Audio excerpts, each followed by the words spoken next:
پریشان بیٹھا میں اپنے حالات پر رو رہا تھا۔ میرے پاس تو اسکول کی فیس بھی نہیں تھی۔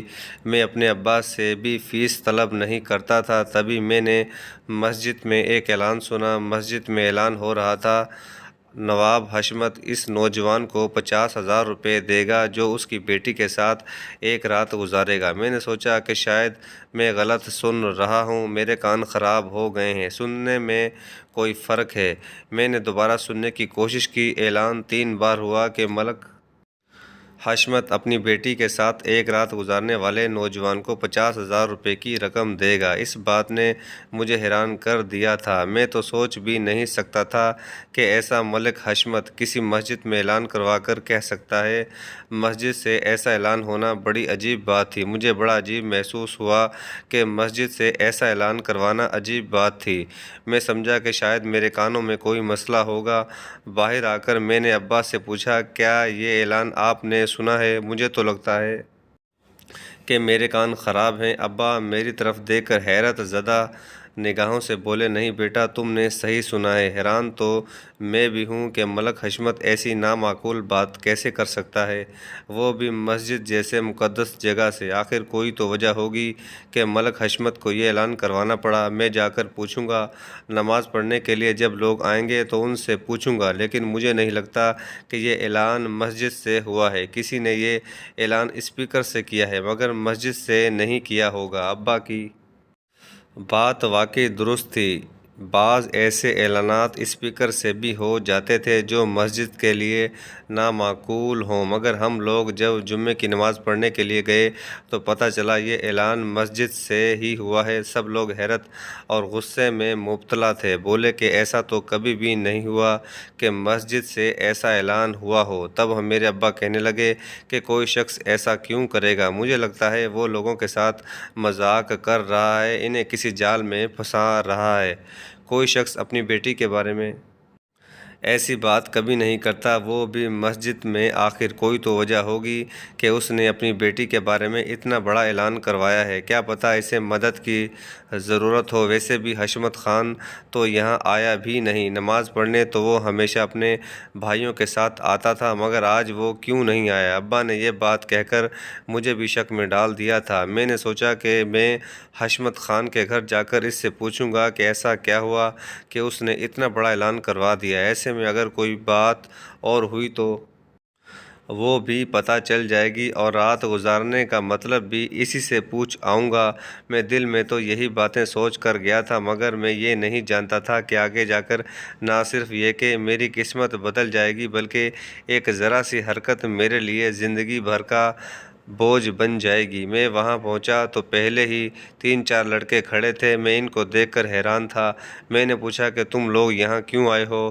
اس میں سے 2 تو میرے دوست ہی تھے۔ کہنے لگے کہ ہم یہاں اسی لیے آئے ہیں کیونکہ ملک حشمت نے اپنی بیٹی کے بارے میں اعلان کروایا ہے کہ اس کے ساتھ رات گزارنے کے 50,000 روپے ملیں گے۔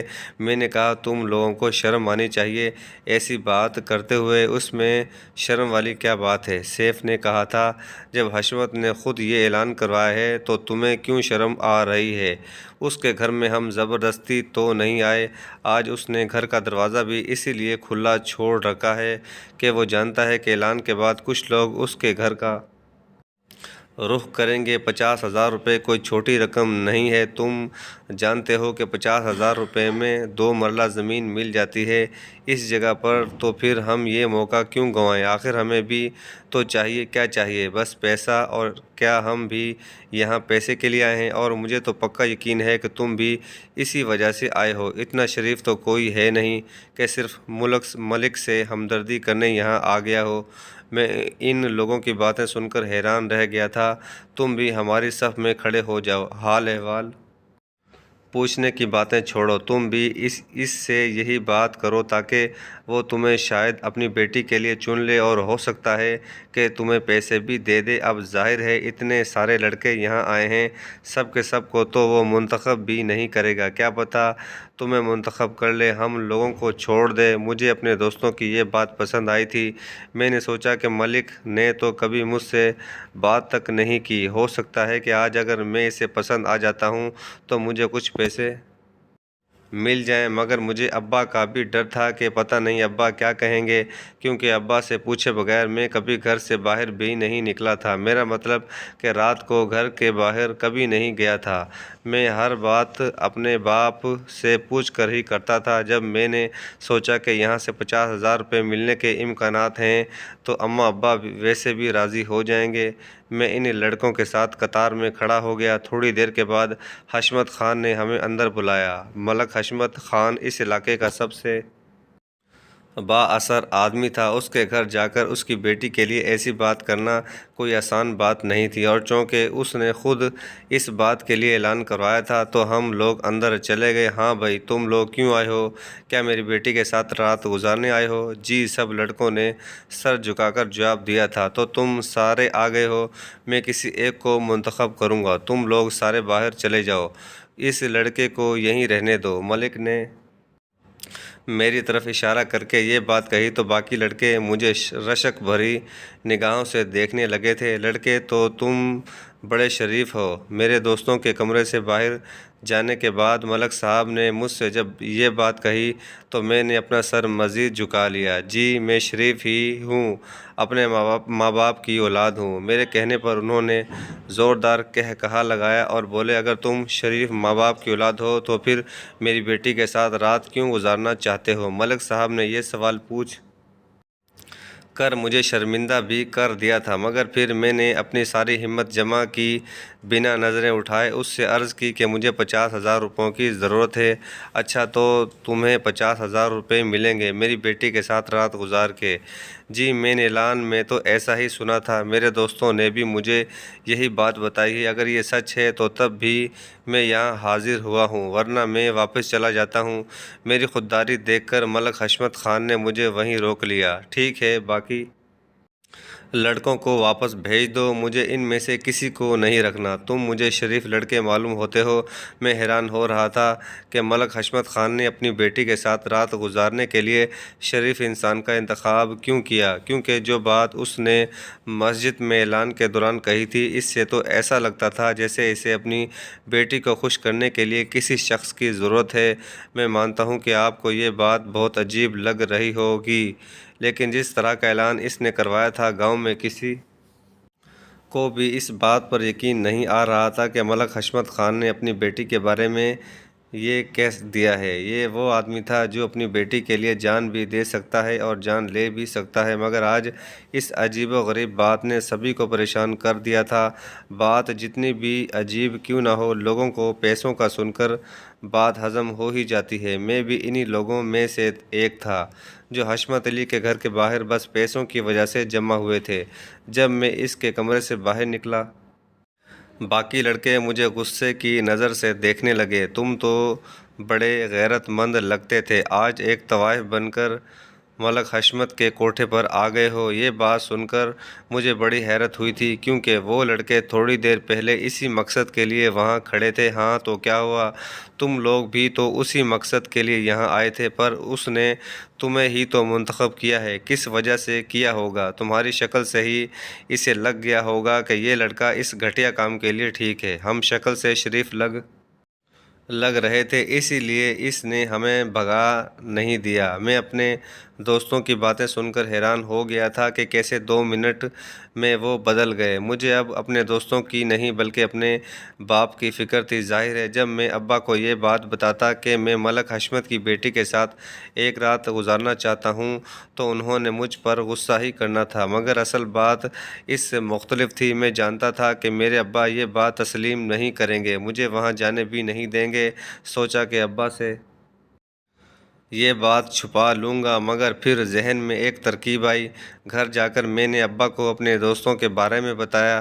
ابا بھی بڑے عام سے انداز میں یہ باتیں سن رہے تھے۔ کہنے لگے، ہاں بیٹا، ملک حشمت کوئی ایسا غیر ذمہ دار آدمی تو نہیں ہے کہ کسی برے کام کے پیسے دے۔ ظاہر ہے اسے کچھ نہ کچھ مجبوری ہوگی تو اس نے یہ کام شروع کیا ہے۔ اگر تم ان کے پاس گئے تھے تو ان سے پوچھ لیتے، کیا پتہ بیچارہ باپ کس مجبوری کے تحت یہ بات کر رہا ہے۔ لازمی نہیں کہ اس کا مقصد برا ہی ہو، یا پھر اس کی بیٹی میں کوئی خرابی ہو، یا وہ بد کردار ہو۔ یہ بھی تو ہو سکتا ہے کہ بس اسے کسی مدد کی ضرورت ہو۔ ابا کی باتیں سن کر میرا ذہن پھر بھی بدل گیا تھا۔ میں نے سوچا کہ ابا کو بات بتا ہی دیتا ہوں۔ ہمت کر کے میں نے ابا سے کہہ دیا، ابا جان، ملک صاحب تو اپنی بیٹی کے ساتھ 50,000 روپے کے عوض رات گزارنے کے لیے مجھے منتخب کر چکے ہیں۔ آپ بتائیں کہ میں کیا کروں؟ میری بات سن کر وہ خاموش ہو گئے، پھر بڑے حیران ہو کر بولے کہ بیٹا، یہ تو بڑی بات ہے کہ ملک صاحب نے اتنے اہم فریضے کے لیے تمہیں منتخب بھی کیا ہے، اور نہ صرف منتخب کیا ہے بلکہ تم پر بھروسہ بھی کیا ہے۔ بیٹے، تم ان کے بھروسے کو ٹھیس مت پہنچانا۔ ان کا بھروسہ تمہارے لیے کسی بہت بڑے خزانے سے بھی زیادہ قیمتی ہے۔ بس اب وہ تمہیں جب بھی بلائیں تم چلے جانا۔ تمہیں فکر کرنے کی کوئی ضرورت نہیں ہے۔ بیٹا، میں اس بات پر ہرگز ناراض نہیں ہوں۔ مجھے حشمت خان پر بھروسہ ہے۔ ابا کی بات سن کر مجھے بھی حوصلہ ہوا تھا۔ میں پہلے جو ایک کام کرنے سے ڈر رہا تھا، اب اسی کام کو کرنے کے لیے بے تاب ہو رہا تھا۔ ابا نے مجھے حوصلہ دے دیا تھا، تسلی دے دی تھی کہ بیٹا، کچھ بھی ہو، ملک حشمت پر میں شک نہیں کر سکتا۔ ظاہر ہے وہ جو چیز کہہ رہا ہے اس کے پیچھے کوئی نہ کوئی وجہ ہوگی، ہمیں اس کی مدد کرنی چاہیے۔ ملک حشمت نے مجھے جمعے والے دن آنے کو کہا تھا۔ اس نے کہا تھا کہ رات گزارنے سے پہلے تمہیں پورا دن یہاں رہنا پڑے گا۔ میں یہی سوچ رہا تھا کہ آخر وہ رات کو مجھے کیا کہیں گے، کیا کرنے کو بولیں گے۔ ایسی کون سی چیز ہے جس کے لیے انہیں مجھے 50,000 روپے دینا پڑیں گے؟ میرے ذہن میں یہ خیال تو بہت بار آیا کہ کہیں اگر وہ مجھے پیسہ دینے سے منع کر دیں تو میں کیا کروں گا۔ میں نے سوچا کہ جمعے کے دن صبح جا کر حشمت صاحب سے یہ بات کر لوں گا کہ اگر آپ نے مجھے اس کے بعد پیسہ نہ دیا تو کیا ہوگا، کیونکہ میں نہیں چاہتا کہ خواہ پورا گاؤں کے سامنے اپنی عزت بھی خراب کروں۔ لوگ کہیں گے کہ میں اتنے گھٹیا کام کرنے کے لیے، یعنی ایک عورت کے کمرے میں رات گزارنے کے 50,000 روپے لے رہا ہوں۔ چلو، ایک شہرت تو خراب ہو ہی گئی، کم از کم اب جیب میں تو کچھ آنا چاہیے۔ جمعے والے دن میں صبح ہی چودھری صاحب سے یہی سوال کیا، کیا آپ مجھے پیسہ واقعی میں دیں گے یا یہ کوئی مذاق ہے؟ چودھری صاحب اس بات سے بڑے ناراض ہوئے، اپنی جیب سے 5,000 کے 5 نوٹ نکال کر میرے ہاتھ پر رکھے اور بولے، یہ لو 25,000 روپے، آدھی رقم میں تمہیں ابھی دے رہا ہوں، آدھی اس کے بعد دوں گا۔ میں پیسے لینے کے بعد خوش ہو گیا تھا، مگر ذہن میں ایک ہی بات کا تجسس تھا کہ رات کو کیا ہوگا۔ بہرحال میں نے وہ پیسے لے کر رکھ لیے، ابا کو جا کر فوراً پیسے دیے۔ ابا خوش ہوئے اور بولے، بیٹا، بس تم چودھری صاحب کے اعتماد کو ٹھیس مت پہنچانا۔ میں جانتا ہوں کہ تم جوان ہو، تمہارے ذہن میں طرح طرح کے وسوسے آ رہے ہوں گے، مگر تم بھی جانتے ہو کہ کوئی بھی آدمی اپنی بیٹی کے بارے میں بری بات برداشت نہیں کر سکتا۔ سو بات کرتے ہوئے دھیان رکھنا۔ میں واپس آیا تو حشمت صاحب نے میرے لیے کمرہ تیار کروا رکھا تھا۔ مجھے سمجھ نہیں آ رہی تھی کہ اس کمرے کا مقصد کیا ہے۔ اس کے نوکر نے مجھ سے کہا کہ اندر کمرے میں چلے جائیں، حشمت صاحب آپ سے بات کرنا چاہتے ہیں۔ کمرے میں مکمل اندھیرا تھا، پردے بھی گرا کر رکھے گئے تھے۔ مجھے یہ کمرہ دیکھ کر بڑی حیرت ہو رہی تھی۔ میں نے دیکھا سامنے حشمت صاحب بیٹھے تھے اور ان کے پاس اور کچھ بھی نہیں تھا۔ اکیلے کمرے میں وہ مجھ سے کیا بات کرنا چاہتے تھے، یہ سوچ کر ہی میں ڈر گیا تھا۔ دل میں آیا کہ کیا پتہ مجھے داماد ہی نہ بنا ڈالیں، مگر میری اتنی اوقات نہیں تھی۔ میں تو ایک غریب باپ کا بیٹا تھا، میری عمر بھی کم تھی، بس 16 سال کا تو تھا میں۔ ایسے میں حشمت صاحب نے کیا ہی مجھے اپنا داماد بنانا تھا۔ میں ان کے سامنے سر جھکا کر بیٹھ گیا۔ دیکھو بیٹا، تمہیں میری بات بہت عجیب سی لگی ہوگی، تم نے مسجد والا اعلان بھی سنا ہوگا، مگر یہ اعلان بالکل صحیح تھا۔ میں نے زندگی میں کبھی ایسا نہیں سوچا تھا کہ میں اپنی بیٹی کے بارے میں لوگوں کو بات کرنے کا موقع دوں گا۔ 3-4 نوجوان لڑکے میرے گھر کے باہر آ کر کھڑے ہو جائیں گے۔ میں اس بات سے بھی اچھے سے واقف ہوں کہ ان کے ذہن میں کیا چل رہا ہوگا، وہ کیا سوچ رہے ہوں گے میری بیٹی کے بارے میں۔ مگر بیٹا، میں بہت زیادہ مجبور ہو گیا ہوں۔ میں نے بھی اپنی بیٹی کا وہ روپ دیکھا ہے جو آج سے پہلے کبھی نہیں دیکھا تھا۔ ایک مجبور باپ ہوں۔ میری عمر دیکھو، اور اس عمر میں کوئی